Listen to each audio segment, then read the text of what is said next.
অপতথ্য ছড়িয়ে দেশকে অস্থিতিশীল করার চেষ্টা চলছে, মাথাচাড়া দিয়ে উঠছে দেশের শত্রুরা, এমন মন্তব্য করেছেন বিএনপি মহাসচিব মির্জা ফখরুল ইসলাম আলমগীর। বলেছেন, বিএনপি কখনো পরাজিত হয়নি, বারবার ধ্বংসের দ্বারপ্রান্ত থেকে ঘুরে দাঁড়িয়েছে। আলাদা অনুষ্ঠানে দলের স্থায়ী কমিটির সদস্য গয়েশ্বর চন্দ্র রায় জুলাই সনদ রদবদলের বিষয়ে সরকারের বক্তব্য দাবি করেছেন।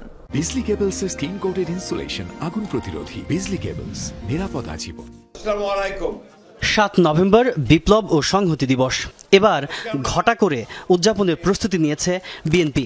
প্রস্তুতির অংশ হিসেবে নয়াপল্টনে দলের কেন্দ্রীয় কার্যালয়ে ঢাকা মহানগরীর নেতাদের সঙ্গে যৌথ সভা করেন দলের মহাসচিব মির্জা ফখরুল ইসলাম আলমগীর।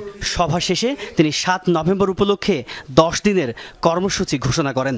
দিবসটি উপলক্ষে ৭ নভেম্বর সকাল 10টায় দলের জাতীয় নেতৃবৃন্দ সহ সকল পর্যায়ের নেতাকর্মী মহান স্বাধীনতার ঘোষক সাবেক রাষ্ট্রপতি শহীদ প্রেসিডেন্ট জিয়াউর রহমানের মাজারে পুষ্পস্তবক অর্পণ করবেন ও ফাতিহা পাঠ করবেন।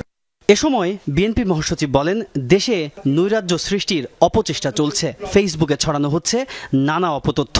আমরা দেখছি যে বাংলাদেশের শত্রুরা তারা আবার মাথা চালা দিয়ে উঠতে শুরু করেছে, মাথা তুলে উঠতে শুরু করেছে।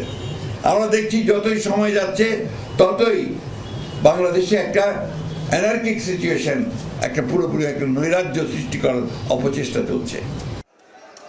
এদিকে ড্যাবের নবগঠিত কমিটির সাথে বিএনপির প্রতিষ্ঠাতা জিয়াউর রহমানের সমাধিতে শ্রদ্ধা জানান দলের স্থায়ী কমিটির সদস্য গয়েশ্বর চন্দ্র রায়।